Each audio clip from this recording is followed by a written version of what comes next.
Alexandre Lacazette lance Martinelli, il est plus rapide, Martinelli, le but de Gabriel Martinelli.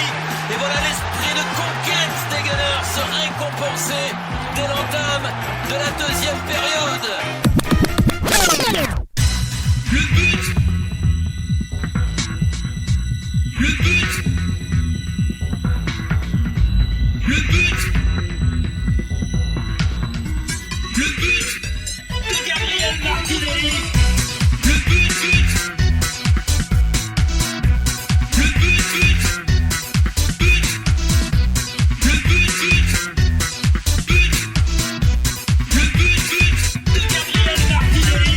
This is Arsecast Extra. Hello and welcome to another Arsecast Extra, as always, with James from Gunnerblog. James, a very goodly morning to you. Another one. What's happening? I know. It's Christmas, guys. It's Christmas. Is this month made up entirely of Sundays? Has hell frozen over? Are pigs flying as we speak? I'm looking out the window. Hang on. Can't see if there's any pigs in the sky. It's so fucking depressingly grey here today. One of those days where you don't know if it's 10 o'clock in the morning or 3 o'clock in the afternoon, you know? Sure. But hey. Sure. But that aside, it is a goodly morning.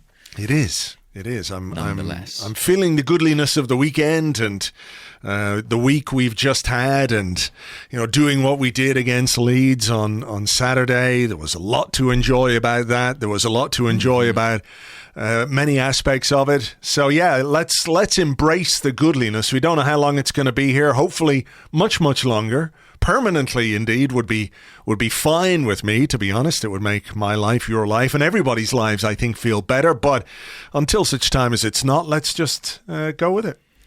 Definitely. Let's enjoy the football matches while we're able to have them, which we were on Saturday, somewhat against the odds. And certainly when they go as well as that, I really, especially that first half, thoroughly enjoyed that.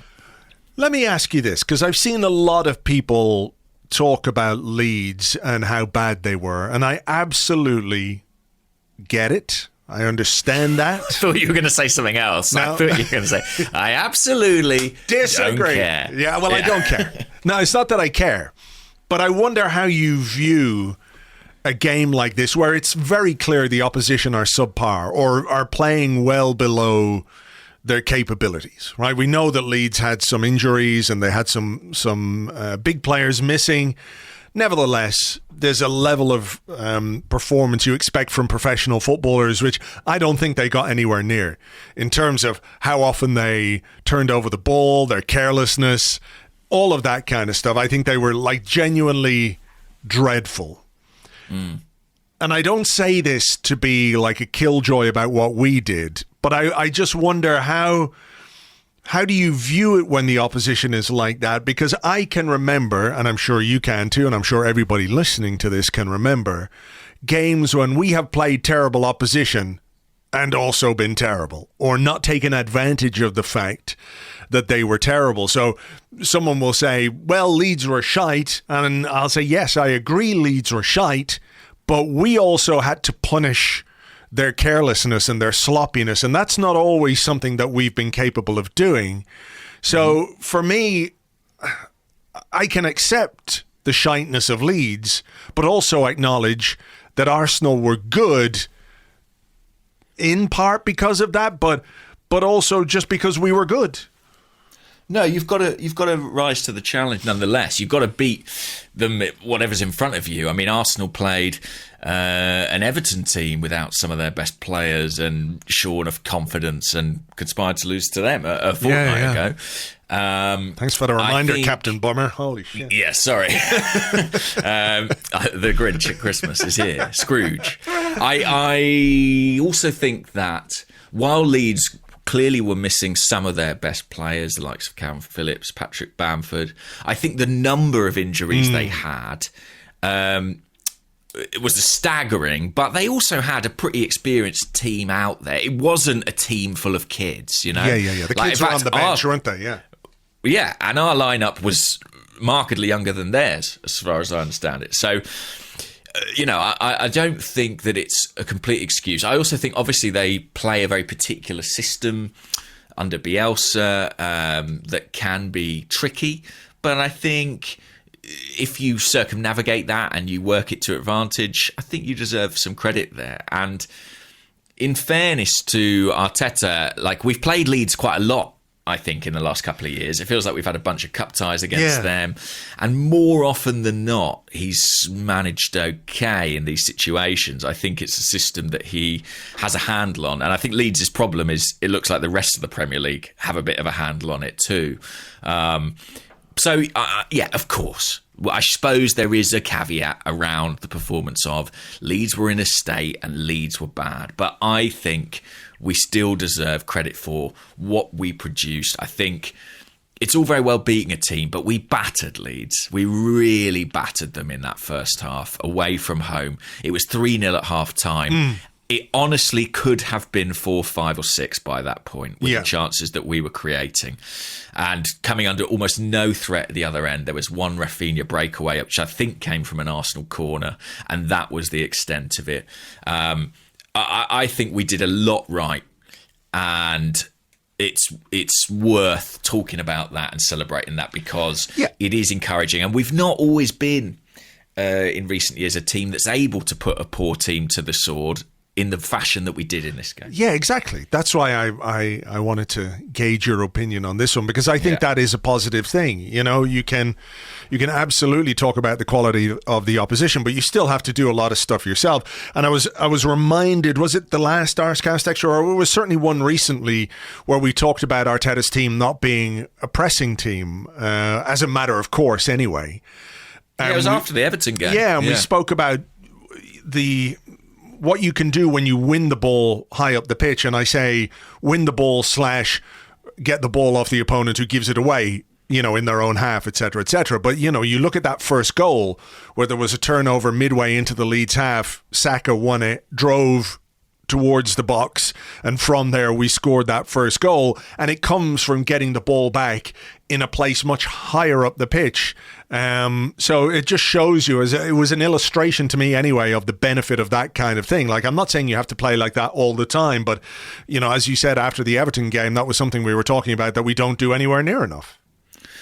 Yeah, I think it was, I don't think we were winning the ball high enough up the pitch, and I think there's such an advantage to doing it, especially when you've got guys like Xhaka and Martinelli who can immediately, flip the game on its head and pose that threat in behind. We did that well against West Ham. We did it well against Leeds too.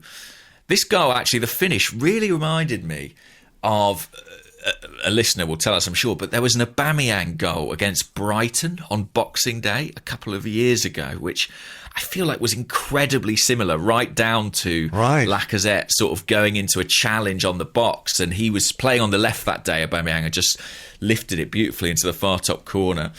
Really great instinctive finish from Martinelli, and good work, like you say, in the build-up in terms of the pressure we managed to exert. And yeah, I mean, look, that set us off to the races, and I do think the intensity with which we've played. I mean, Lacazette has had a lot of credit again off the back of this game, and I think there are some good numbers around about how well he helped Arsenal win the ball. And I think Arsenal won the ball something like 13 times in the opponent's half. Wow. I saw an Opta stat floating, and it's their best tally for some time. I will double check that stat while you talk now in case I've massively overestimated it, but it was something along those lines. Okay, well, fair enough. No, I mean, I think the way we came into this game and the way we started and the chances we created, I was just looking up that Brighton goal, actually, the one that you were talking about, so I've had to sit through an ad.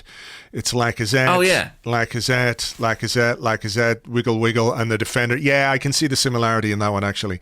I think on this occasion, Lacazette's holding it up in the box, but I think a defender pokes the ball into Aubameyang's path, and it's a very similar finish, all right. Yeah.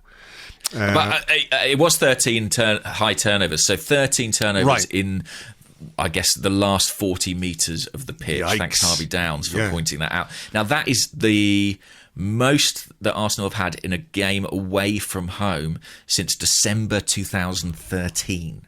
Which was away to Newcastle, and they made 14 turnovers in that part of the pitch. So, yeah, pretty astonishing. I think some credit due to Arsenal. I think some discredit due to Leeds as well.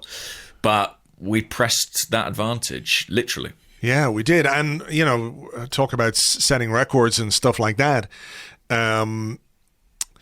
11 shots on target. 11 shots on target. That's what I was going to say. You know, for a team that has been, that's had issues with shots and creating chances and everything else, to have 11 shots on target, which apparently is the most since Opta records began in that opening period, tells you just how dominant we were. But not just that, but just how much we made of the opportunities and the uncertainty in the Leeds defence and the movement that we had. And we talked about this quite briefly on WhatsApp, I think, but there was a question to Mikel Arteta on Sky afterwards where he was asked about, you know, I can't remember, was it Lacazette maybe who said, one of the players in a post-match interview said the game plan was very good, we've got to give credit to the coach, and he said, well, we give credit to the players, they had to execute it, etc., etc. But it does seem as if the way that we played, certainly Lacazette dropping deep, allowing Martinelli to fill those spaces with his runs, was designed to take advantage of Bielsa's system, where there is this man marking thing, where players are following players around the pitch, therefore they're leaving gaps. So when Lacazette drops deep, there is space in behind for Martinelli, and we saw that in particular with the second goal. You know, there definitely felt like a plan to the way that we played in this game, in that first half in particular. Definitely, and I think Gary Neville might have pointed out in co-commentary, there was a moment where Kieran Tierney was taking a throw in and Lacazette was just jogging all over the pitch, and you could see the centre half following him wherever he went, and in doing so vacating space. I mean, it was absurd, and Arsenal did that really well. We stretched the play, we pulled them pillar to post. Lacazette did it by dropping in. Odegaard did it by pressing high at times. You know, Saka and Martinelli were pinning their fullbacks, dragging them out into wide areas, exploiting the space in behind. It was really good. We looked, I agree, like a team with a plan. We looked well coached and well prepared. And I think Leeds, they live by the sword and they die by the sword. You know exactly what they're going to do. And we were able to prepare for that. We were able to exploit it. But and you won't see that more clearly. I mean, and the deficiencies in their team with our second goal, where, you know, one of the more inexperienced players in their team, the young right back, pushes up high and just gets absolutely killed for it. Yeah, I mean, it's such a good goal, this one. I'm watching it back here again. Maybe I'm just a little too far back. I was just trying to see the passage of play running up to it. Oh, here it is. So they have the ball. Leeds have the ball after winning it back from us. Guys booting forward with it. Wow, Xhaka interception. Takes a couple of touches. Great pass to Martinelli. And this was one where I thought, that's really something. That is really something. The quick feet there are amazing, because he sort of left it behind him almost twice. He left it behind him and then brought it forward. The keeper's coming out and he dinked it over him. It's a brilliant finish from a player who, again, there's going to be so much discussion about him and where has he been and all of that kind of stuff. But let's talk about the goal first and then talk about that and maybe some of Arteta's remarks on him. It's unusual for a guy who, like, Granit Xhaka has his issues, but his passing is usually pretty good, and it is probably the strongest part of his game, you would say. But he doesn't tend to make a lot of passes like that. I don't know if that's because, you know, when he gets the ball, he goes the other way a bit too often or whatever it is, but good pass. And from there, Martinelli, I mean, what can you say about that other than it's just sensational forward play? Yeah, it's a good pass from Xhaka, but it's a pass made by the run, really. I mean, you know, Lacazette doesn't play a lot of those passes either, but he found one for Martinelli against West Ham because Martinelli is someone who provides that option. It is that willingness to run in behind. And we're seeing that benefit this team in all sorts of ways. It's giving us those options for through balls, but also it's creating indecision in defences. You know, we're seeing back fours not know if they should drop off because they're worried that Saka and Martinelli might sprint in behind. If they do drop off, it gives Lacazette, Odegaard time and space on the ball.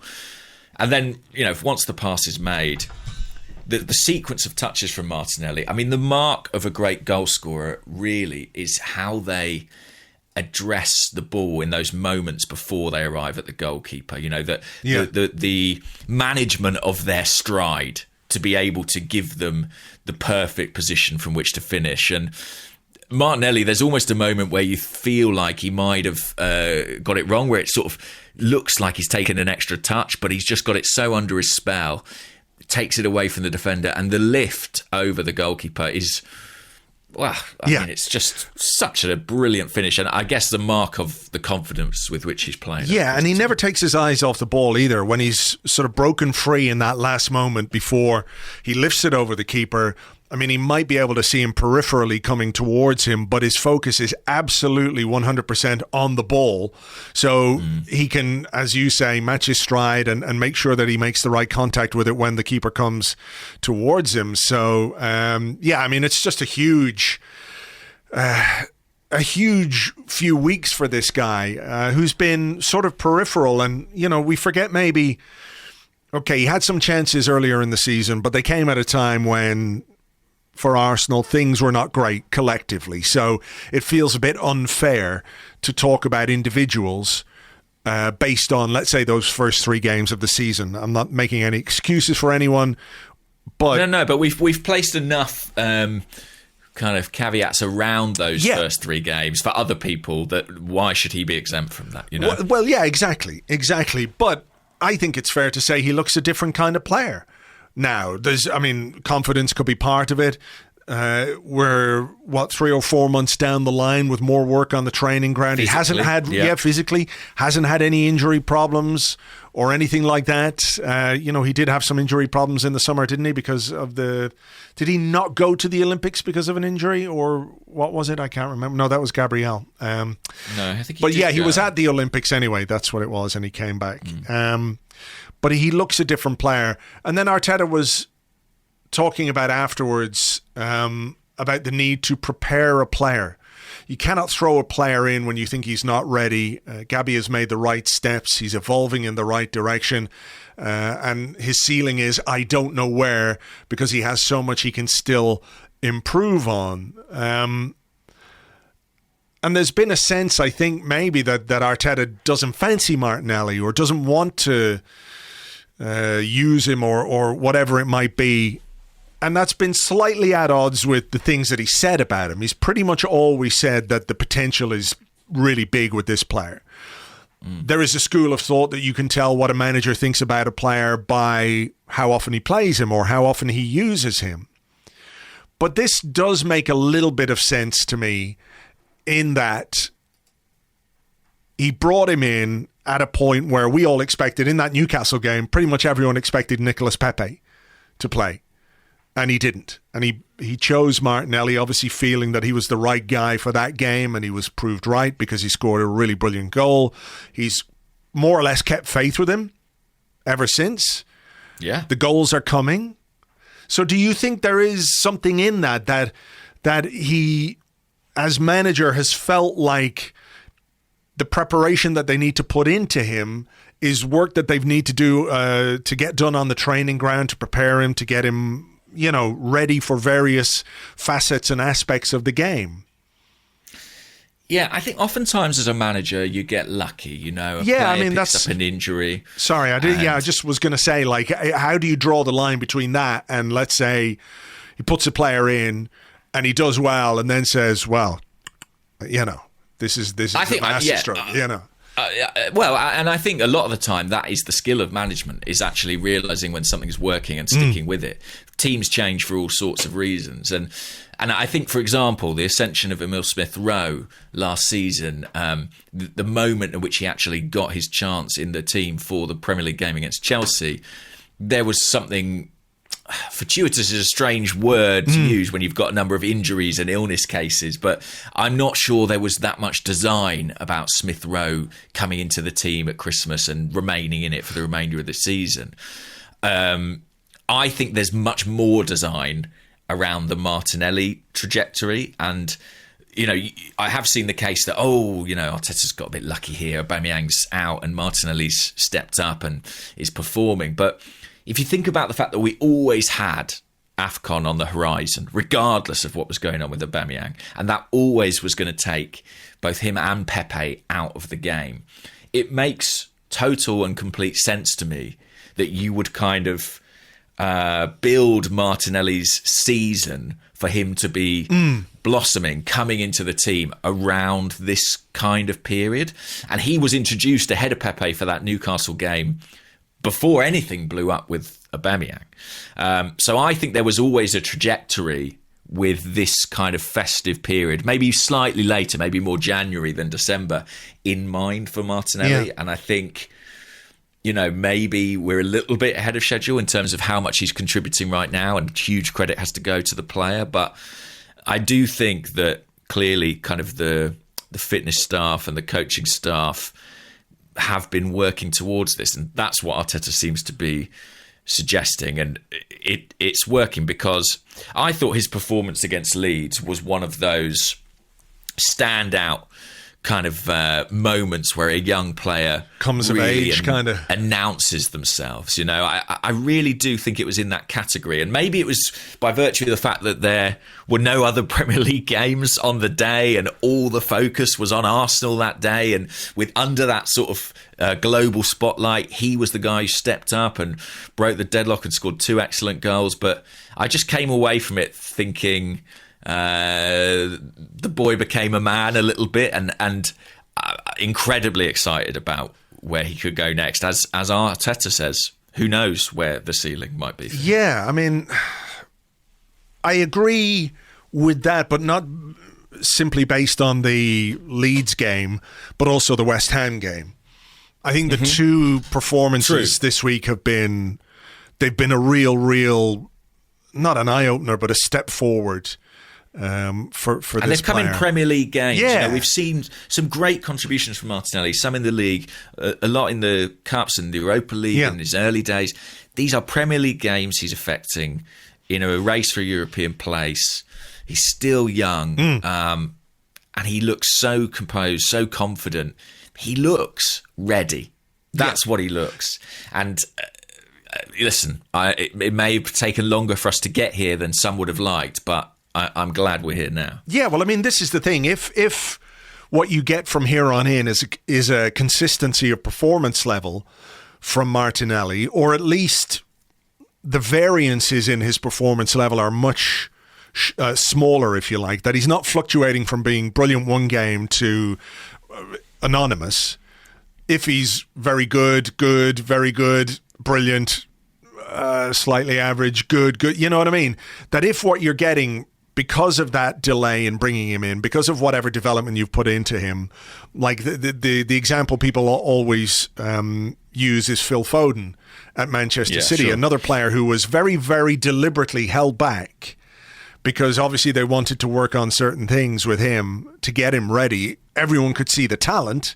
Everyone could see the ability, but could he do it on a consistent basis? And he's been brought in. He's an England regular now, etc., etc. You know, I'm not saying the two situations are completely the same, but you can see some similarities in that. So if the situation, you know, if what they've done gives us a consistent Martinelli between now and May, then you will say it's worth it, even if you could argue maybe in one or two of the results which didn't quite go our way this season, maybe he could have made a difference. I don't know. But like if he scores frequently between now and May, then it's been good work. Well, he came on for that substitute appearance against Newcastle at the end of November. So that was the first of 6 appearances since then. In that period, he scored 4 goals and had 2 assists. So his productivity has been pretty consistent since he came into the side. He's seizing the opportunity.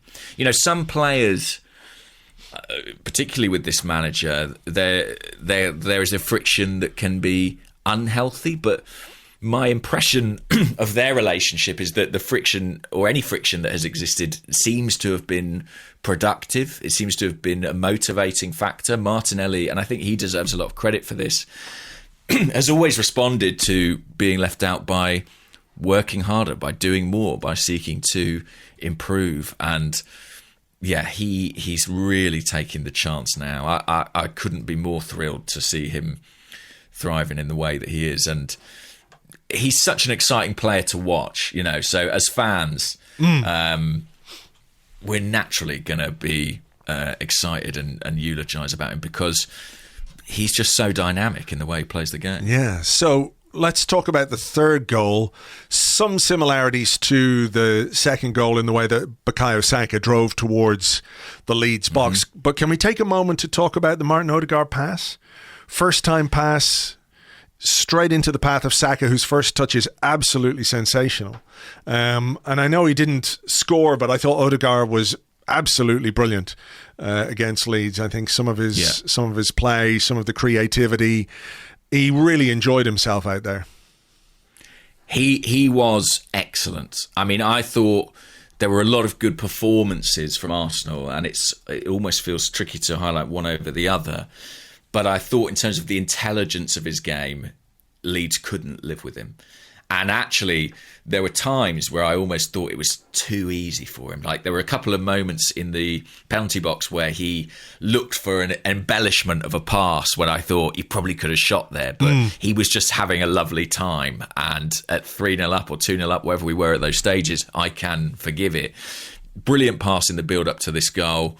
We'll come to the fourth goal because I thought that was an even more impressive contribution. But yeah, he's doing really well as well now, and he, like Martinelli, has won his place back in the team and is adding end product, tangible contributions, goals and assists. I was pleased for Saka to get the goal as well. It seems a long time ago now, but do you remember very early on, Alex Lacazette went through on goal and probably should have scored. But Saka should Odegaard pass, and then Saka should have scored the rebound. Yeah. He really should have scored. I mean, Lacazette should have scored that one. He should have scored the one that Odegaard set up for him, which I think that's maybe one of the ones that you're referring to when maybe he could have pulled the trigger.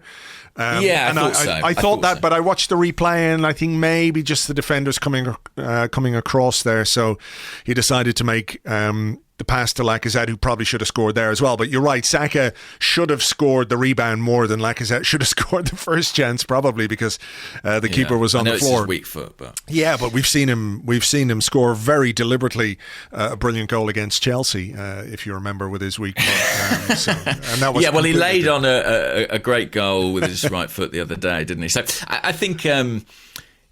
I was pleased for him. I mean, I think that finishing component of his game still could do with a bit of refining, and what a play he's going to be if and when he gets there. But the main thing is I think Odegaard has runners ahead of him, and so often in this attack, it was Lacazette who was deeper, closer to Odegaard, and Saka and Saka and Martinelli who were really high and causing problems in that channel between fullback and centre half.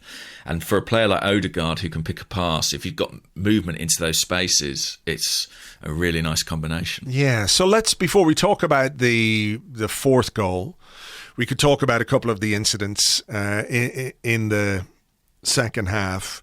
Yeah. But mostly about the second half performance, which obviously was not as dynamic and we didn't take as many shots. And I'm wondering what you think of that. Like, I know some people will say they're there to be put to the sword, keep it up, score another 3 or 4 goals, do your goal difference some good, etc., etc. And I was looking at it thinking, well, you know what? It's 3-0.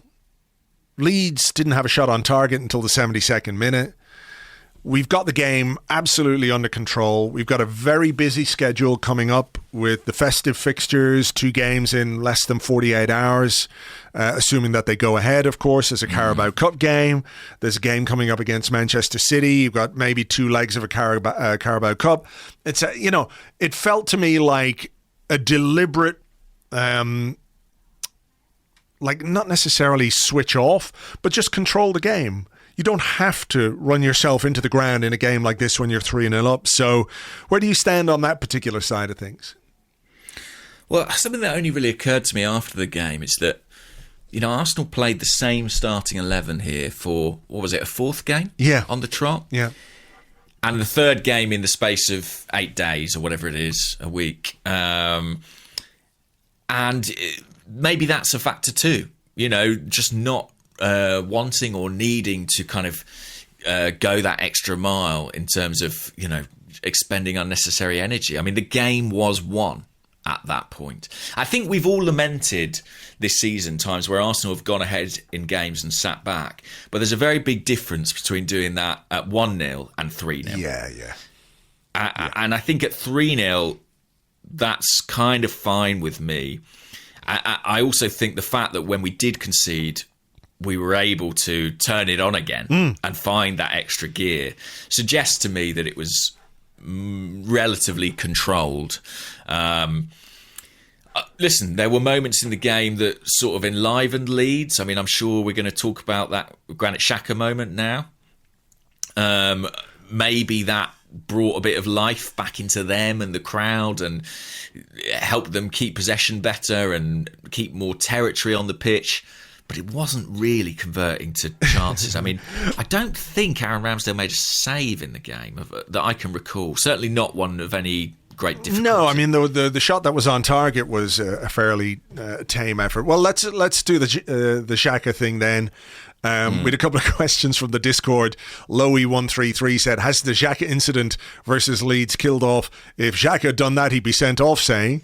And Paul Tomiyasu says, does Andre Mariner even know the rules of if that was Granit Xhaka? Which I assume he didn't, because I have to say, I think he was lucky. Because he could have had a yellow card for standing in front of the free kick.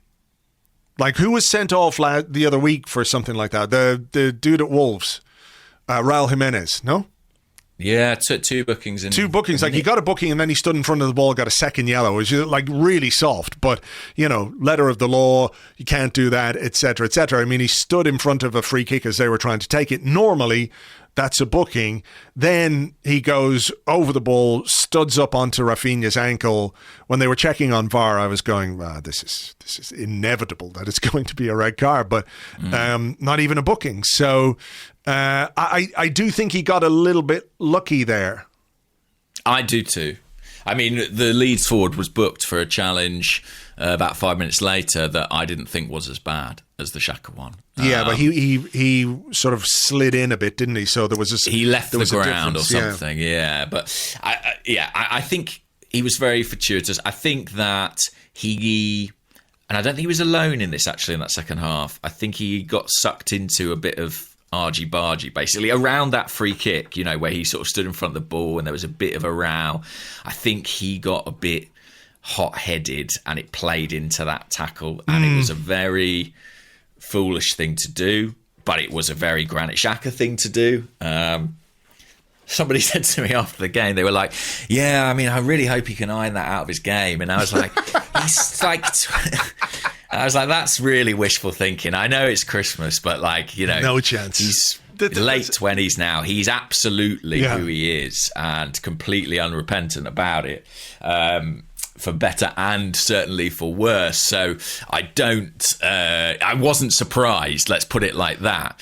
But I think had he been sent off for that, wow, pitchfork time, I think. Oh. And, you know, it was a lucky escape because it nearly turned a very comfortable situation into a needlessly difficult one. Yeah, one. Exactly. I mean, it was 3 minutes into the first or second half, and we could have been down to 10 men for no good reason other than Xhaka was being Xhaka.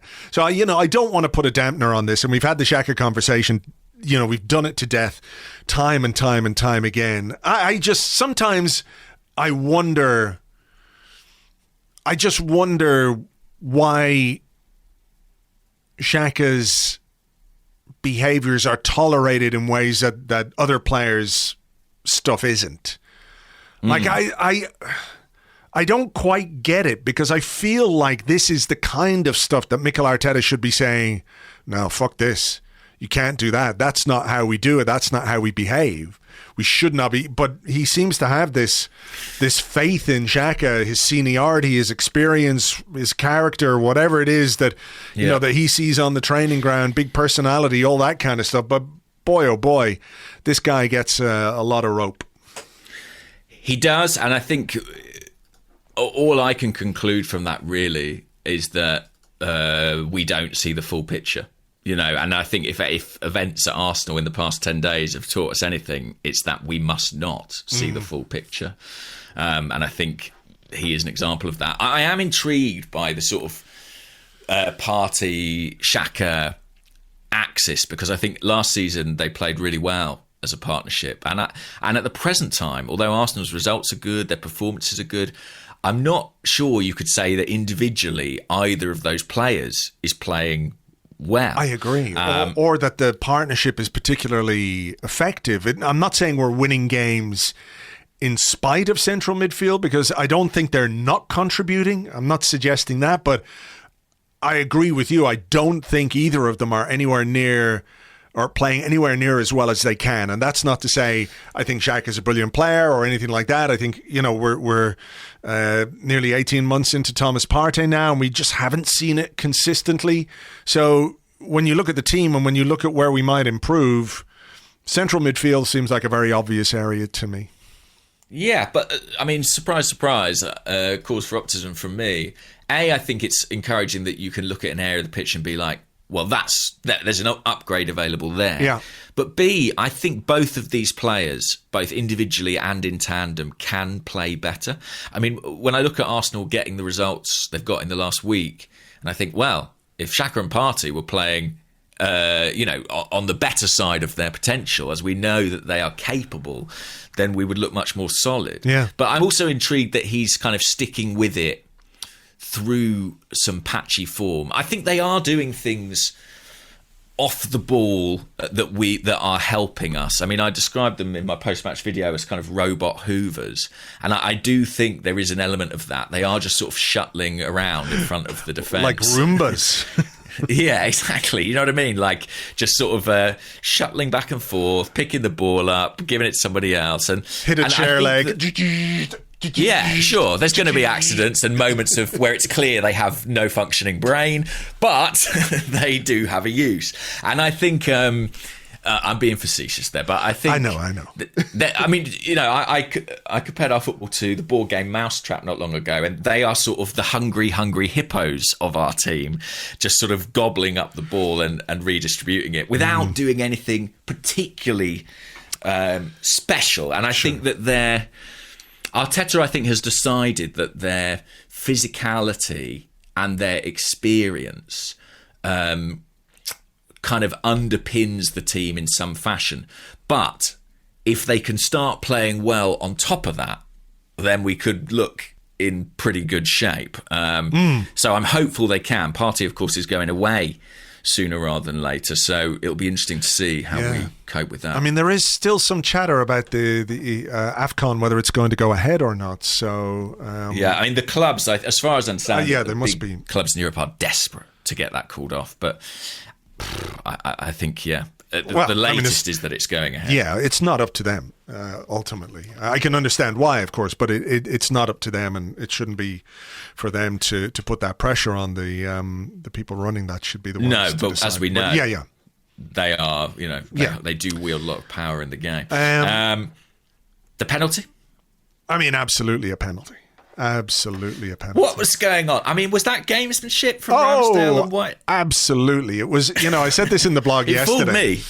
I said this in the blog yesterday. Like the quickness of it, like the immediate, well done, lad, like if that had been Ospina and Mustafi or whatever, I don't think I would have appreciated it anywhere near as much as I did. But these guys are new. They're likable. Absolutely, they were trying. I think that came from Ramsdale more than White, to be honest, because Ben White looked guilty. He absolutely looked guilty. He's got one of those faces where he gets that slight reddening of the cheeks when something's going on. You know what I mean? He absolutely knew. Ramsdale came over and did the high five thing as a way to try and fool the referee 100%. But like in this era of VAR, you're not going to get away with it, even if you put some doubt into the mind of the referee. It was a really silly challenge from Ben White. And there was another question on the Discord. Let me see if I can find it. DJ Rad B says, are you concerned about Ben White going full Mustafi in the box, or is this just a learning experience for a young player? Koscielny was rash and gave away penalties when first here, but then became imperious and more stable. And I'm sure we've said this over the last few weeks, or certainly since Ben White's come in. There have been a few times where his desire to go to ground has left him exposed. And I do think that is something that they need to work on. There is a time and there is a place for that kind of a challenge. Sometimes you've just got to do it. You've got no choice. But I think he could have avoided it in that situation. There was a couple. Was it one of the goals that we conceded recently? Who did we lose to? I can't remember. United, Everton. But I don't. Yeah. Anyway, I think he can have those moments. Certainly, he reminds me of Koscielny defensively in some respects. I think he's better on the ball, but I think I spoke about Xhaka getting drawn into a bit of argy-bargy, and I think it playing into that foul. I mean, it wasn't long before this that White was squaring up to Rafinha in the penalty box, and I do wonder if that adrenaline was charging through his body at the moment where he leapt in there. He didn't need to make that challenge. I mean, the Leeds players got the ball under possession, but it's a very tight angle. If he scores from there, it's an exceptional finish, and we've got an informed goalkeeper in the way. Also, we're very comfortably ahead, and White could have picked up an unnecessary card for a challenge like that. It was a terrible tackle.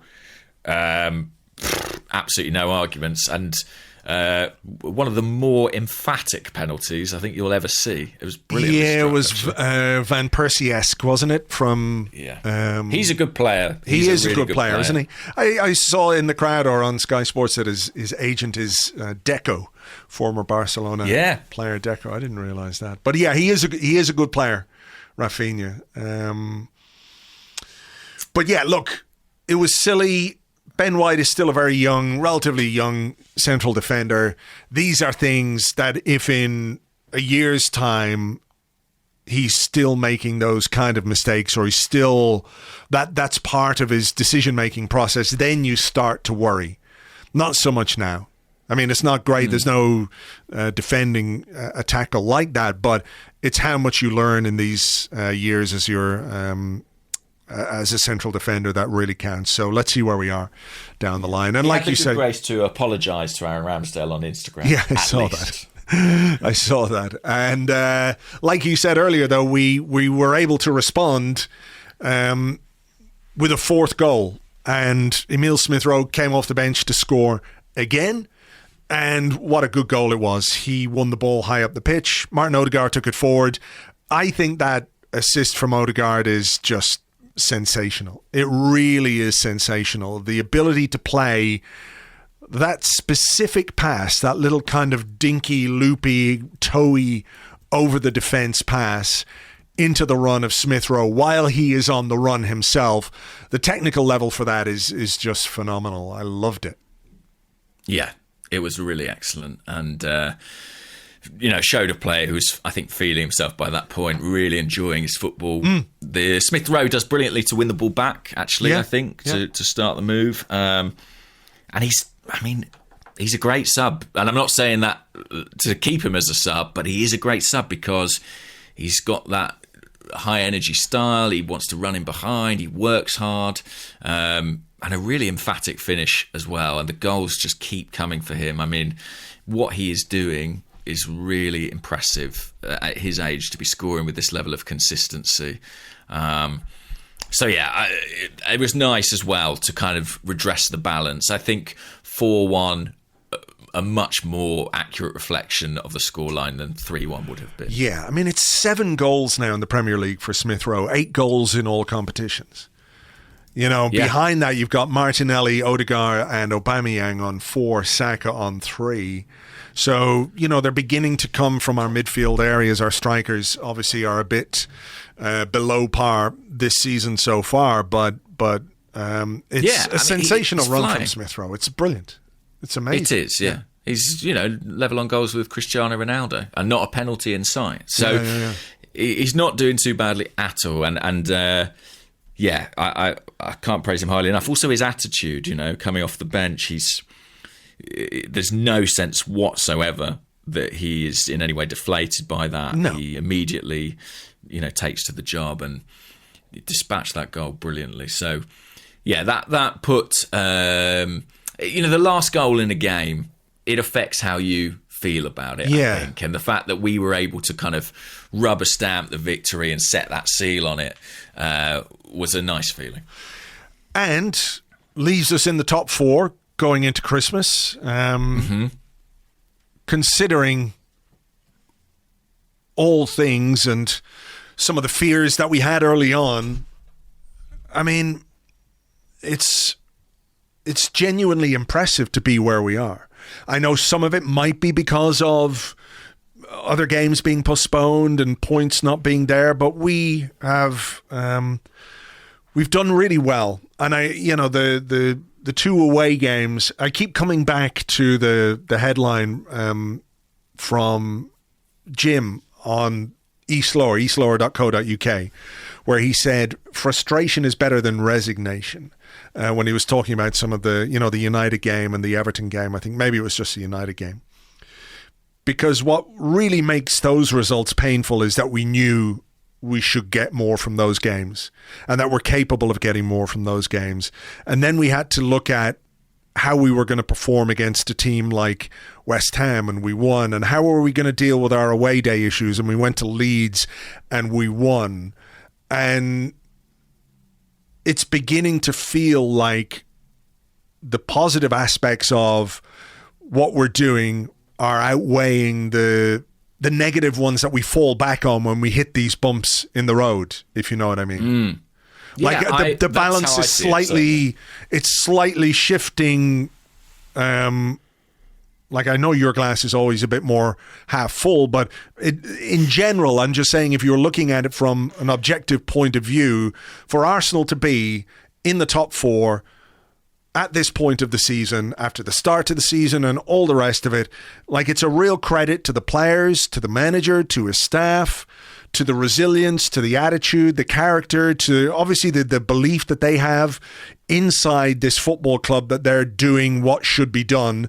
And as we keep saying and have said, results are how you judge things, how you judge the trajectory of a project or whatever it might be, or whatever you want to call it. The results are backing up some of the decisions that the manager made, that the club has made, etc., etc. You know, when people talked about that run, you know, the 10-game unbeaten run, and they would do, you know, this good run in inverted commas because some of the teams that we played weren't that great. But you were looking at, like, okay, well, we've got to the end of October in good shape. Can we produce consistently? Well, we got to the end of November, a little bit of a bump in the road, but we got to the end of December, more or less. I know there's still a couple of games to go, but we look in pretty good shape, and it looks like we're capable of producing more on a consistent basis than we were in the past. I think so. I do think so. And I actually think some people have no time for this, but I think our results since the start of this year, 2021, are pretty good. I think of the 40 rounds of Premier League fixtures that we played since then, we're in the top 4. I think we're the 4th best team. I think only Man City have accumulated more points this year. So I do think there is, while there have been significant bumps, and certainly, you know, Villarreal was one, the start of the season was one, going to Everton United and losing those games was one. I do think the general trajectory is positive. And, you know, something I reflected on after the Leeds game is the fact that after those opening 3 games, Arteta was very much supported in the transfer market, and we added more players and we got players back. And it was necessary that we immediately started to pick up results. And we did do that. And so that was kind of the minimum requirement at that point because things were so dire. But I think that it's interesting because the speed with which we were able to integrate those players is kind of unprecedented. I don't remember a club, maybe since Abramovich first came into Chelsea, signing 6 players in the summer and then playing so many minutes in the first half of the season as these guys have done, and the team looking not less coherent as a consequence, but more coherent. And I think that's really encouraging because what we saw against Leeds was relationships beginning to blossom in the attacking part of the pitch. You know, Lacazette dropping deep and Martinelli understanding and seeing that space in behind. Saka and Odegaard, the combination play between them. And that's something that you would expect to take time. And we're now into December. We're now into the second half of the season. And I think some of those relationships, some of those bits of interplay are just beginning to click now. And we are scoring goals. I mean, we've scored... 4 against Leeds, 2 against West Ham, 3 against Southampton. Yeah. So 9 goals in the past 3 games. We are creating chances. There were more goals probably for us in some of those fixtures that we didn't take. It feels a lot better right now. Yeah. And who knows where it leads? Obviously, there are teams with games in hand, but it's a lovely position to be in at Christmas for sure. It is. And just to put those signings in context, when you talked about that Abramovich Chelsea thing and the players that we brought in, a player from Brighton, a player from Sheffield United, a player from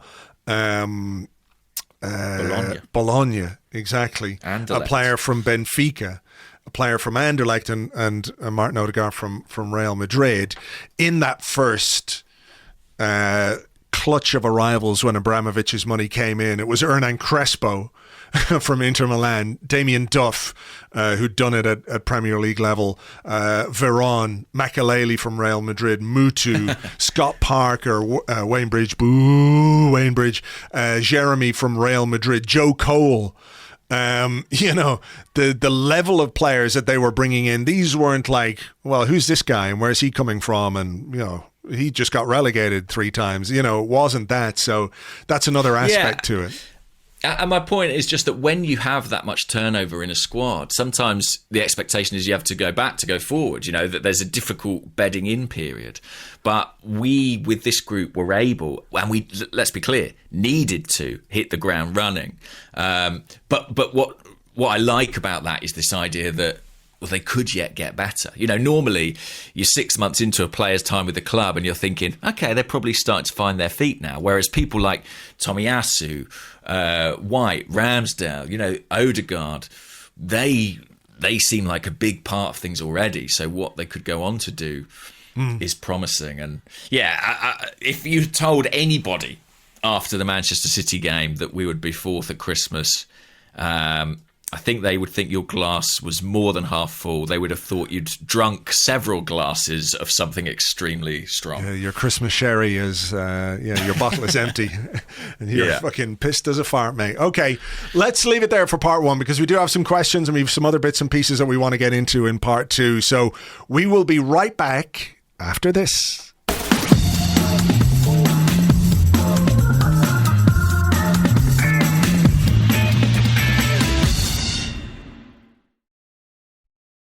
Welcome back to the Arsecast Extra. What is my next line here? Oh, yeah. This is the part. I haven't had the sherry, I promise. I haven't had any Christmas drinks yet today. Okay. Yes, I sound, It is early. It is 11:30 in the morning, so I do believe you. Okay, fair enough. This is the part of the show where we answer questions that you send to us on Twitter at Gunnerblog and at Arseblog, and also on the Arseblog Discord chat server, which you get access to if you are an Arseblog member on Patreon. So, do you want to go first? My Christmas gift to you is the gift of the first question. How about that? Yeah, okay. I'm going to ask a question that I don't know the answer to, so I hope you do. Okay. This question is from Bald Community Ally. Thanks, man. And it's on the Discord.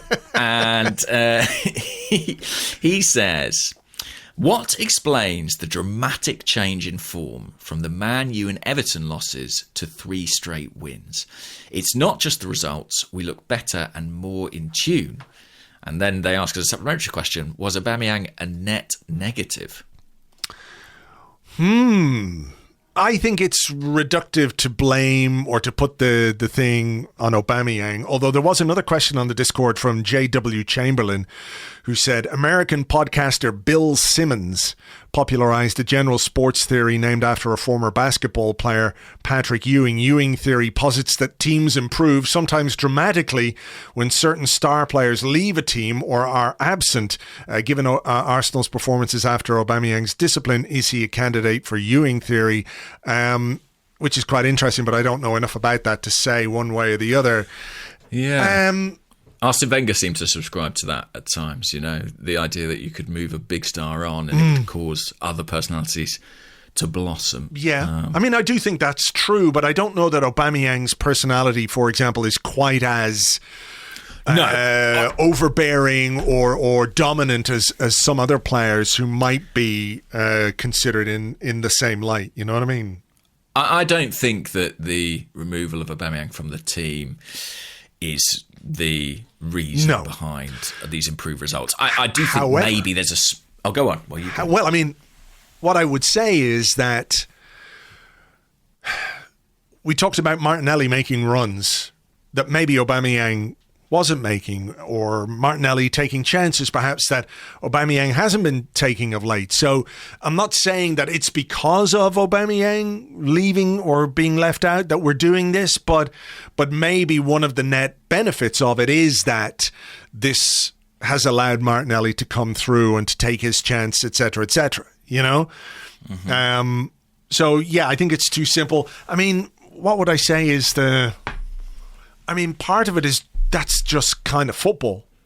That's what happens, is that you can have games where things don't go your way, or you do something stupid, or, games where you should have got something and you didn't.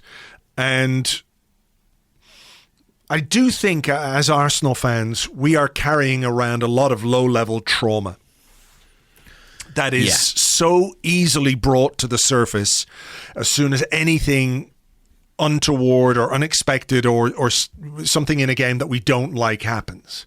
So when Leeds scored the penalty the other night, after we'd given it away, when they were just nowhere in the game and it was 3-1, and I'm thinking, yeah, we've got this. There's no way we're going to throw this away. And then you go like, remember that game when we were 4-0 up at halftime against Newcastle? Remember that 4-4 against Tottenham at the Emirates that time? These things are immediately, they're just there. You scratch and then they're brought to the surface again. So I think that's part of what makes us feel particularly nervous in certain moments in games. Like I do think, now that there is a bit of distance from the United and Everton games, and it's been glossed over, if you want to say that, by three very impressive results. I don't feel as bad about them now as I did, and it's not just because we have got those 9 points on the board and the table looks better. It's because I can see how very, very easily we could have come away from both those games with something. At the very least something. And it's not a case that I'm looking at an Arsenal team that's been played off the park, that isn't competitive enough, that isn't capable of doing what I think and you think and we all think we should be doing. So there have been some changes to the team. I think Lacazette has come in and played very well, as well as he's played ever for Arsenal in the last couple of games, really, particularly the West Ham game. He's been a positive.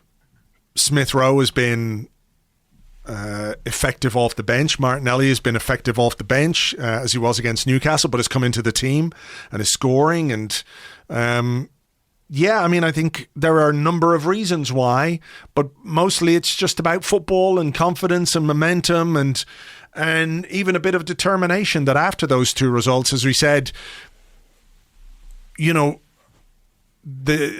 conversation is too often based around how can Arsenal respond? How are we going to respond to a setback? But we've shown ourselves capable of responding to setbacks quite often. So maybe that's something that's just coming to the fore a little more often.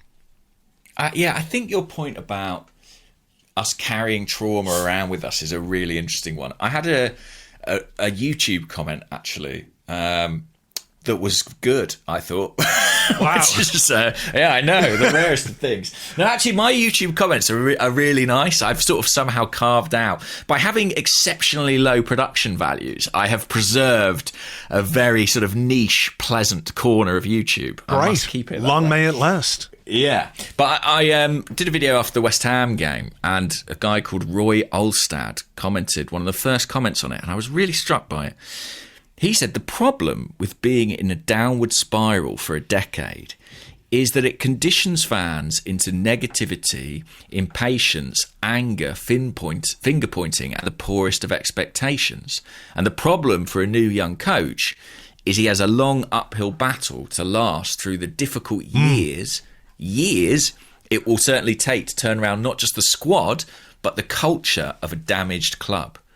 And I was like, there's a lot of truth in that. You know, we have been living as Arsenal fans through a period of decline. There is no doubt about that, no arguing with it. And so, justifiably, I think there's been a lot of us not really trusting people at the club, second guessing, being uncertain. And I do think that slightly conditions our response and our interpretation of events at times. And I think we're almost like a hurt lover, you know. It's like we almost don't really, we're looking, I think, anxiously for where it might go wrong. But I do think that when you look back at Everton and United, they were a bump in the road, but sometimes as a fan base, we project that it's the end of the road, you know. We see the worst in it. And I think that while it was a bump, it didn't have to be, and nor was it seismic. I think the general direction of travel remained good. And even that United game, I mean, we went to Old Trafford and we had 8 shots on target, scored twice, probably should have scored more. Yes, we were let down by defensive errors, but I think there were positive signs even in that performance. Everton, I think, was pretty comprehensively bad, but I felt like it was a consequence of the previous game. And if Mikel Arteta's shown anything in his time as Arsenal manager, it seems to be that whenever it gets bad, he is generally able to retain a pretty unrelenting grip on this group, you know. Whenever the response comes, it never feels like they quite give up on him. So I think, in short, it was probably never quite as bad as it seemed. Equally, there are football things happening that are helping us. Like, I think this attack with Lacazette at its as the central point, and people like Martinelli, Xhaka, Smith Rowe running off him, I think is a better way for Arsenal to go than what we have been doing. And do I think we can do better than Lacazette? Absolutely. But I think that some of our most coherent performances in the past 12 months have come with this kind of shape to our attack, and I think it's helping. I think so. I think it's you know, it's a little bit of everything, to be honest. Yeah. I mean, you mentioned the bump in the road, but the wheels didn't come off. We might have dented the undercarriage a bit, but the wheels... Sure, let's get as many sort of car road analogies as we can into this, I think. But you know what I mean? It's not the end of the road. The wheels didn't come off. Yeah. The engine kept running, and that's the key thing. Arteta never lost the key, or something like that. I don't know. We haven't run out of gas yet, etc., etc. I love it. Yeah. I love it. But yeah, it is football as well. You're right, and there are high moments and low moments, and we're on a high now. So this is not analysis, what I'm about to say, but it's so nice that our last league game before Christmas was a resounding win that kept us in the top 4. Oh, that's just a lovely thing for me. Yeah, no, I agree with you. I mean, there's a lot of vibes to football, isn't there? it's how you feel about things as much as anything. I mean, you can feel one way and stats could tell you something different, but feeling it is important, and you can definitely feel that there's something happening, and for the most part it feels positive. You know, we're going to have a few more bumps in the road, but hopefully we can, you know, continue to steer straight, etc., and all that. Okay. Love it. Here's a question from JMart91 who says, Merry Christmas, gents. To touch on the racist fan incident, do you think Rob Holding doing what he did will inspire more players who may be on the pitch or the bench to immediately report any abuse rather than leave this? It was such a great thing he did to do this for the lads on the bench, and I feel more players may feel more comfortable to report it straight away rather than just leaving it. Another moment of Rob Holding brilliance after getting new hair. And what new hair, by the way? Inspiring. I mean, it's quite astonishing. I mean, do you look at it and sort of have some regrets? Yeah, you know, the thought does occur to me, but I think he probably paid a pretty penny for it. You know, he's got the resources. That's the key thing. Yeah, that's it. What was I going to say about Rob Holding? I mean, yes, credit to Rob Holding. I have to be honest and say I'd like to think that's what anyone would do. Do you know what I mean? Like, I'd like to think that in that situation we would all stand up for our teammates and make it known to the referee. But I guess it doesn't always happen like that. And it sort of breaks football convention slightly for that to go on, for a player to say, actually, what I'm hearing on the bench is not acceptable and I'm going to bring it to the officials' attention. It's not something you see all the time. So you do have to take your hat off to him and say, well done. And Leeds, in fairness to them, appear to have acted quite quickly to assist the police, and the police have made an arrest. It's mad, isn't it? I mean, it's twice this week because there was an incident in the West Ham game. I'm sure you saw on social media. Oh, the video, yeah. Really disgraceful. And West Ham have launched an investigation, Arsenal assisting police in their inquiry there. It's so depressing that this is going on, but I guess the only way to respond to it is to be a good ally and be a support and do the right thing. And Rob Holding's done that. Absolutely. And, zero tolerance for any of that kind of behaviour or language. From any football fan. Yeah, exactly. If you heard it among the Arsenal fans, I'd want people to respond to it in the same way. You know, this stuff needs to be called out and it needs to stop wherever it's happening. Yeah. Let's have a question. Well, there's a few variations on this, but there was a kind of leading question into it. So Jan on Twitter, Jan Hoppy said, what positions on the pitch, I mean, I almost dread to ask this, do you most fear an injury? And he said the Tomiyasu Cedric swap gave me such an intense horror.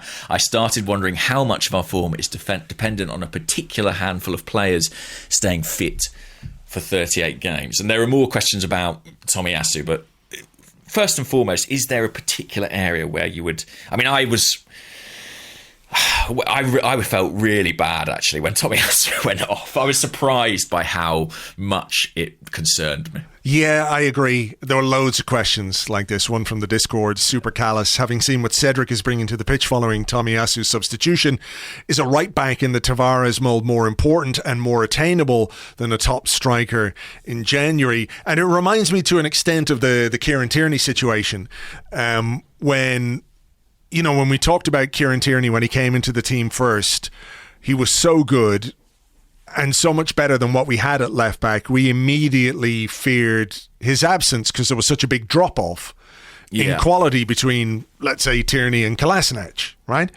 And I think we're kind of there at the moment with Tomiyasu, who, before we talk about him going off and how terrifying and scary and sad it is, how fucking brilliant he was against Leeds. I thought he was absolutely amazing. I think I like all the lads that have come in, but I just really love the sort of understated way with which he does his job. Defensively, offensively, in the air. There was a moment, could have been early in the first half, I can't remember. I think it was the first half, or maybe early in the second half. He went up for a header with one of the Leeds guys and just won the header, clean as you like, but left the Leeds guy holding his back or holding his arse or whatever it was because he got a knee in the back. And I'm not saying he went up to do him or anything like that.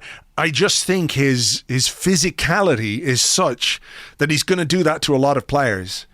And when you're in a constant battle with an opponent on the pitch for high balls, etc., it has an impact when the first time or the second time you go up for a header, you get absolutely clattered. You're like, I don't fancy this now.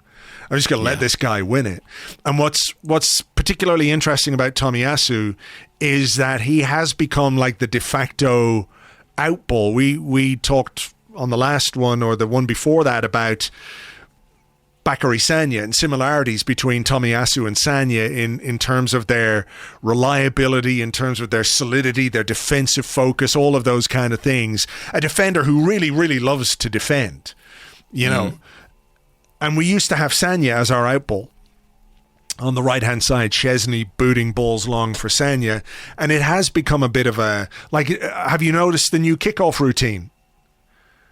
Oh, no, tell me. So we used to just play it back and it would go to the right-sided centre half who would launch it down to the left-hand side, and we'd stop doing that. But over the last couple of weeks, I've noticed that we play it back, it comes to Ramsdale, who then launches it towards the right-hand side, you know, just over the opposition half towards Tomiyasu to win the first header. So he's become quite important in that aspect of our game as well. And look, the drop-off or the difference in quality between Tomiyasu and Cedric is and was obvious the other night. Well, there's about a foot. Height difference, well, so you lose the outball straight away. Exactly. There was Chambers and Tomiyasu are probably a little more comparable in terms of their physicality Certainly. And their size and the way that they play, but Chambers seems to be very much on the outs, even though he was on the bench the other night for the first time in a couple of months since the Man City game. The Man City game. So that'll tell you how far in the league. So it is one of those where I just wonder if that's the way you want your right back to play, what's the point in playing Cedric when you do have someone like Chambers who can do a job for a couple of games and probably do it in a similar way, whereas if you're bringing in someone like Cedric, it's immediately different. You know, how you play and how you defend and you know, I don't know. I mean, I'm sure Arteta has his reasons. But yeah, it's a worry. It's a worry because I think he's just been a superb addition to this squad. I love the way he plays. I think he has in some ways allowed Ben White to settle in a bit. I think he provides good cover for Ben White, who, as we spoke about earlier, is prone to... It's funny to talk about Ben White making mistakes or doing things that young defenders might do when Tomiyasu is actually younger than Ben White and he doesn't do them. But I think he's added a solidity to Ben White which probably wouldn't be there if there was a different player at right back. They're a good complement. They really are. And in the same way that, you know, Martinelli and Lacazette look like a complement, there are things about each other that offset weaknesses in their game. And, you know, I think it was a really astute signing. It's worked out fantastically well. Tomiyasu is so strong. He is so strong. His upper body strength is really impressive. There's a great tweet, actually. Arsenal have put out a tweet. It's captioned Tomiyasu appreciation tweet of that moment in the second half where Leeds got down the right-hand side, played it across the goal, and Tomiyasu just shouldered a guy out of the game. I don't know if you remember. Yeah. Didn't even touch the ball, but just eased him out of the way. Then he went down into the touchline, won another one-on-one battle, turned his man, sprinted beyond another. I think it was around then he may have actually picked up a little injury and had to gone off not long after that, but it was just a brilliant display of dogged defending. He's so powerful. I think he's a fantastic defender. He really is, and he would be one of the ones that would worry me, just because like you say, Cedric stylistically is miles away from Tomiyasu. Chambers is closer, but it's massively out of favour. I think any of that defensive unit being absent for any protracted period of time would be a big concern. I would be worried about Gabriel as well, because I think if you have Ben White missing, like, Rob Holding can come in and do a job.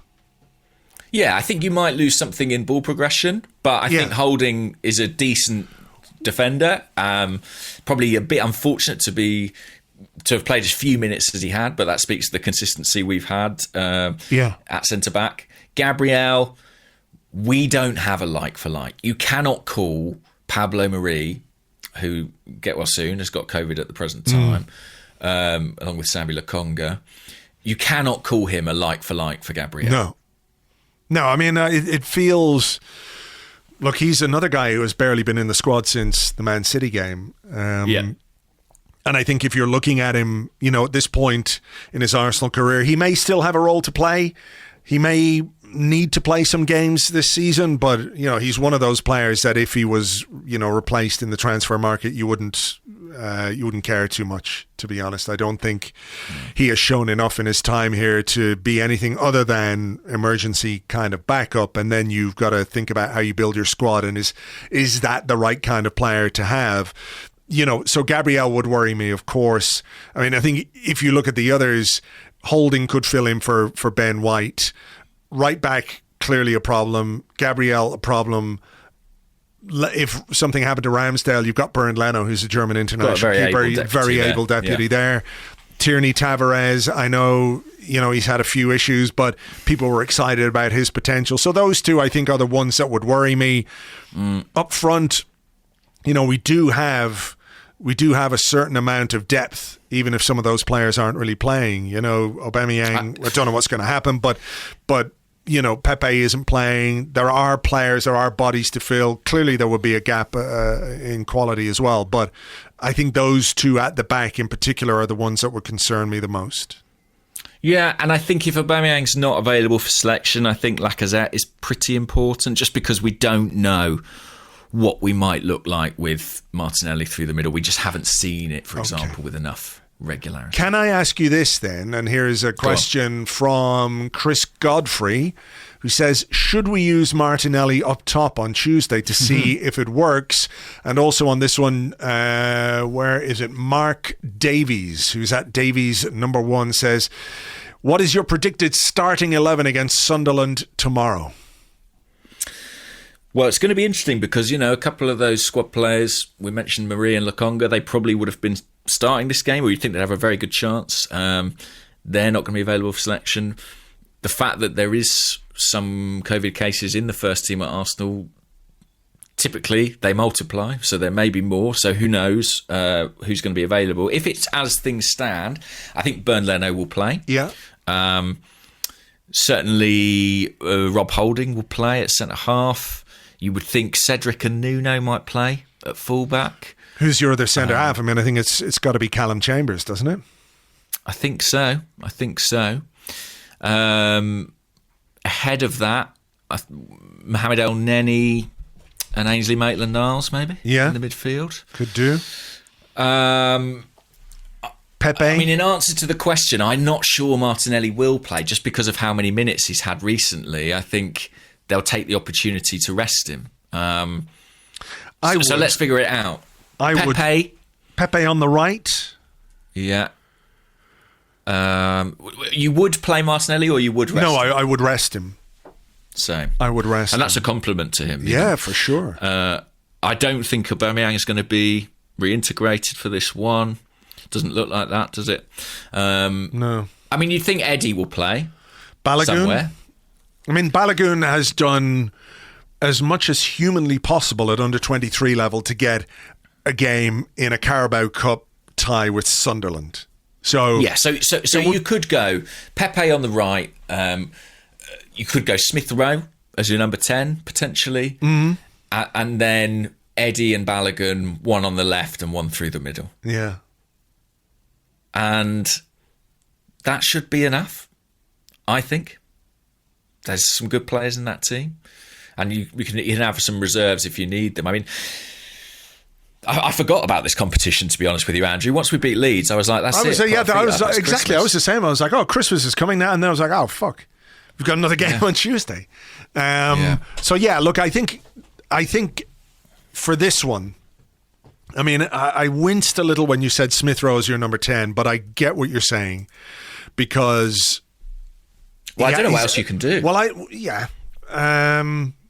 me neither, really. I mean, there's nobody really doing it at under 23 level who could come in and play in that position. So maybe it's a case of Smith Rowe having come back from an injury, a couple of cameos from the bench, give him 60 minutes to get him, properly match fit again. Yeah. Not that he doesn't look it or that he's incapable of getting up to the speed of a game or anything like that, but then you could take him off and see where you are with an hour to go. Or maybe you've got a kid on the bench, some young players on the bench who might get a chance depending on the scoreline. We have played Maitland-Niles in this competition in a more advanced sort of midfield role. You could do that and drop, one of the Xhaka or Partey's in next to El Neni if you don't want to play Smith Rowe. But Smith Rowe would be desperate to play, and I think they'll give him the game. Yeah, to be honest. But as I was saying, the important thing is because we've got a game on Sunday, which kicks off at 3 p.m, and then a game on Tuesday, which kicks off at 12:30 p.m. You want to get as much rest into the key players as possible. I think. Yeah. Certainly. Don't take any risks. And I mean, it's interesting, isn't it? I mean, the Premier League are meeting today, and that Wolves game is the one that's apparently in jeopardy in terms of them missing a round of fixtures. I mean, we've got some good momentum, and it's a home game, and blah blah blah. But given the short turnaround, it wouldn't be the worst thing you'd imagine for Arsenal to not have that game, but. We shall see. Yeah, I mean, it's got to be played at some point, but then that kind of fixture pile-up will be applicable to everybody, and we probably could do with the rest, especially when you consider that we play on Tuesday, then the next game on New Year's Day is Manchester City. So yeah, and also I think they're discussing other potential measures at the moment in terms of maybe going to one-leg semi-finals for the League Cup. Talk of maybe abolishing third-round replays. Everything's in play at the present time. And also, we're talking about a fixture list where we assume the Norwich game happens, but I don't think we can take that for granted. Yeah. On the Discord, Oyvind Hodnukvan, I probably pronounced that completely wrong, but I apologise. He says, I've seen many people complain that other teams have had their matches postponed due to COVID. Shouldn't we be happy that we have had all our matches played? Spurs and Man United have to fit in even more matches into an already cramped schedule. Hopefully this can be an advantage to us, given that we'll have more time to prepare and rest for our remaining games. I have to say I'm disappointed that Spurs' schedule is due to be lightened by their... removal from the Conference League. Weren't they going out anyway? Well, they had a game that they had to not play, and they've not been able to reorganise it, I believe. I think there was a possible result that meant they could have stayed in. But anyway, they are out. So that will lighten their load slightly. It is fascinating, this whole subject. Leeds found themselves in a position where they were playing a game with a lot of injured players, but there's a slight sort of paradox of they're a highly vaccinated squad. I think they're at something like 90% vaccination, and they didn't really have COVID cases. And in some ways, they were probably cursing their luck, because if they'd had a few COVID cases, they probably could have had the game called off. Meanwhile, you've got other squads in the... Well, yeah, maybe. And meanwhile, you've got other squads in the Premier League where vaccination rate is much lower. I mean... I think Manchester United are one such example, and and they are having their games pulled. It's a really odd time, and then you've got situations like Chelsea where Thomas Tuchel spoke about the COVID cases they're suffering, and yet they had to play. I don't understand the criteria. I don't think anybody really understands the criteria. But I am grateful that we. I mean, credit, first of all, to the club who... North London and the surrounding areas are a hotbed for the new Omicron variant, and the fact that Arsenal are managing to keep games going is a credit to the work that they have done, both in terms of the vaccination programme, but also the measures that are put in place at the training ground.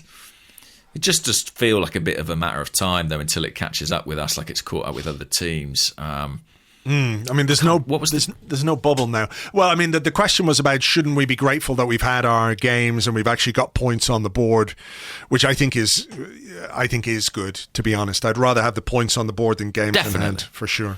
And also, we don't have European football in the second half of the season, and that surely is going to play into our hands when these games are eventually rescheduled. Interesting thing, by the way, that I've been thinking about that there wasn't a question about, but I just wanted to touch on. Alison Rudd wrote a good piece I think it was in the Times, about the changing nature of captaincy in the Premier League. Basically, the Premier League captains are due to convene either today or tomorrow to discuss, the issues with the games and following the protocols. Have they told Hector? Well, it made me think about the fact that we have recently changed our captain, and her point was basically about, although we say captaincy doesn't really matter on the pitch anymore, in the last 12 to 18 months, if you think about captains' meetings that have taken place around Black Lives Matter and taking the knee, captains' meetings that have taken place around Project Restart and COVID, these have been quite significant summits, essentially, and as you point out, the player representing Arsenal on most of these engagements was Hector Bellerin. And it's just a sort of interesting take on, I guess, the issue of captaincy that we hadn't necessarily talked about, the fact that the guy who was the captain wasn't the guy representing Arsenal at these events and in these meetings.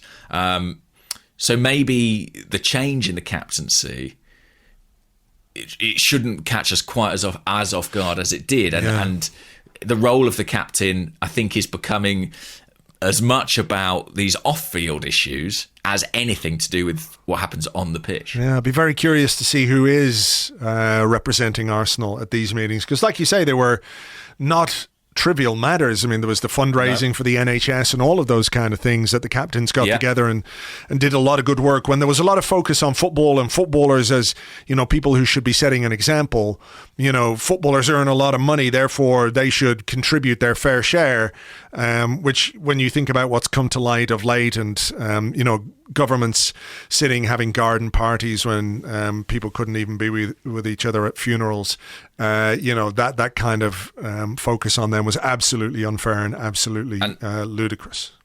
And similarly, when Arsenal had the issues with the redundancies and the players were extremely unhappy about that, I think Hector and I think in fairness, I think Granit Xhaka as well were the guys who were most vocally opposed to that. So it's just interesting, we think about captaincy a lot in terms of, we've talked about important to set an example, important to not be late, to, be a leader on the pitch. But there is this kind of off-field leadership, exemplified, I guess, by like Jordan Henderson, who receives a lot of credit in his role as the Liverpool captain, and I think chairs a lot of these meetings. Absolute union shop steward he is. If he wasn't a footballer, he would be that, wouldn't he? 100%. But I do think that that's an interesting kind of aspect of captaincy that we haven't really thought about as much in the recent debate. And it will be interesting to see, because obviously Hector's not around anymore, who represents Arsenal on these occasions and in these instances, and how that factors into Mikel Arteta's long-term thinking on the position. I represent like this my whole life. All right, here's a couple of quick ones to finish off. Go on. First one comes from Fengel on the Discord, who says, do you think Harry Kane can get away with murder? Well, listen, if that had been Granit Xhaka... I know. I know. It is. It is crazy, isn't it? Because like that was a red card, and the Robertson was also a red card. But it's impossible not to get frustrated when incidents like that happen. I mean, Kane's one on Robertson yesterday was worse than Xhaka's challenge in the Man City game. That was insane. I mean, genuinely. Oh. I know it's the England captain Quite thing, a lot the worse, golden I boy. think. Yeah. A lot worse. So I would say, yes, Harry Kane could get away with murder, but he would have to do it on a football pitch. Yeah, we need to get the England captain's armband for one of these young boys in our squad. That needs to be our focus now.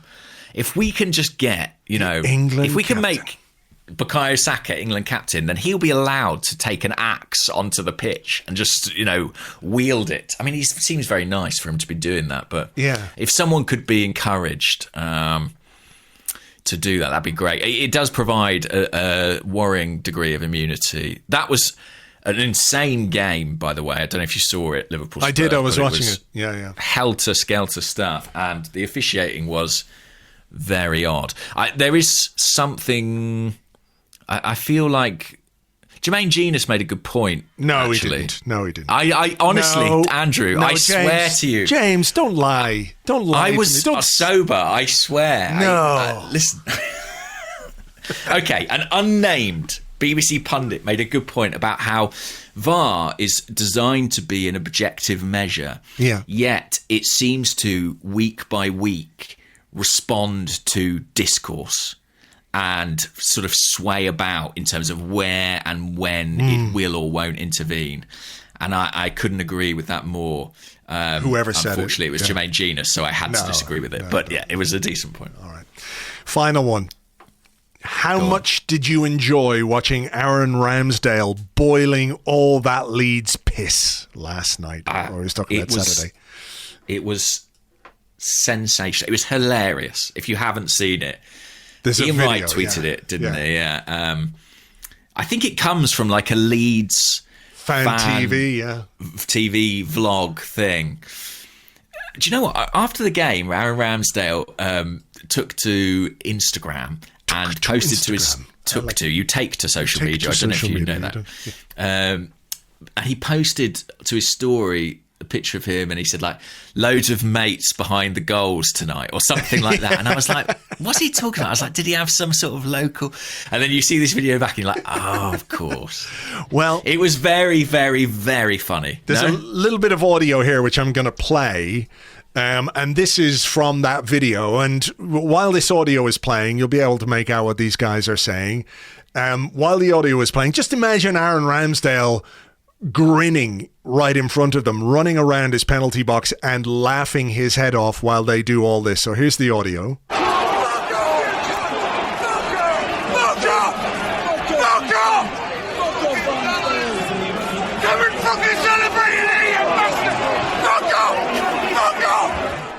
Celebrating here, you bastard! You fucking bastard, Ramsdale!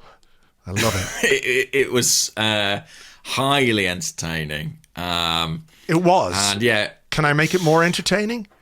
Please. Because we had a request on Twitter from Elliot Ross, who, when he saw that video and heard some of the language coming out, asked if we wouldn't mind just doing a little bit of a jingle / remix of that. So, I mean, who am I to say no to a man at Christmas time? So, of course, it's Christmas. Let's do this.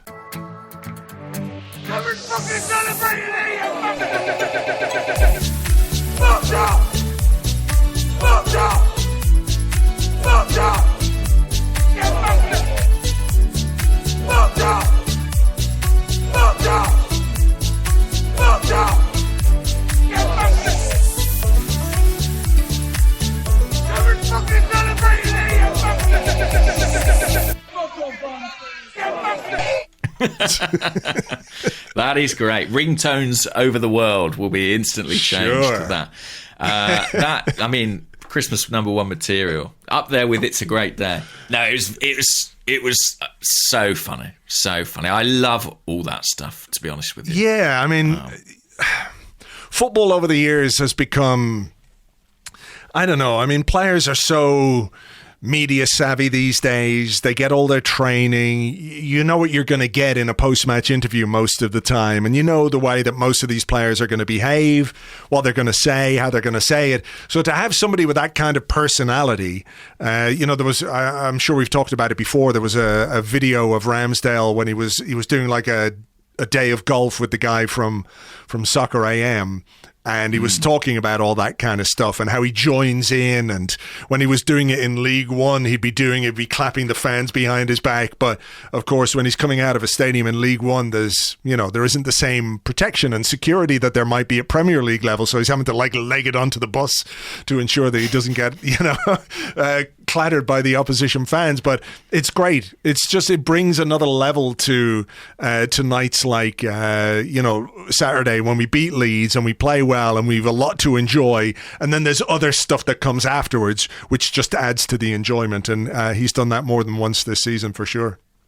Yeah, I think you're right. Those loan spells at Chesterfield and Wimbledon, in those situations you can kind of hear individually what every fan is saying, and that must be quite a testing environment for any goalkeeper, but you come through that, and at the moment he's handling it brilliantly, and I think when you're playing well and when you're winning games, it's easy to do, but great fun. I mean, to hear the anger, it's like the angriest man on Twitter has taken to YouTube. You fucking Ramsdale, you via Yorkshire. You bastard!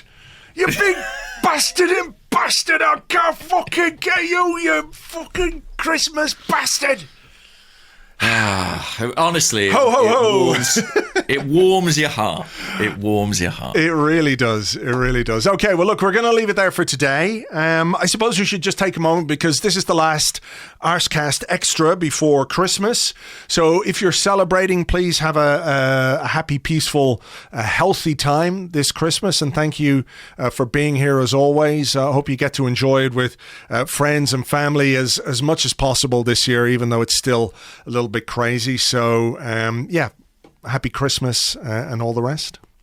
Yeah, stay safe, guys, and have a good Christmas. All right, we will have hopefully another podcast for you this week, and then there is a Christmas schedule. Of course, we are going to do the next Arsecast Extra after the Wolves game, which is that'll be next Wednesday. But we will have a Patreon podcast in between that as well. So between Norwich and Wolves, we'll have a Patreon podcast. If you want to sign up, you can. Patreon.com/Arseblog. For now, though, as ever, thank you very much indeed. Have a great one, and we'll talk to you soon. Go and fucking celebrate over here, you fucking bastard! Have a fucking Christmas on your own, you fucking bastard, Ramsdale! Bye-bye.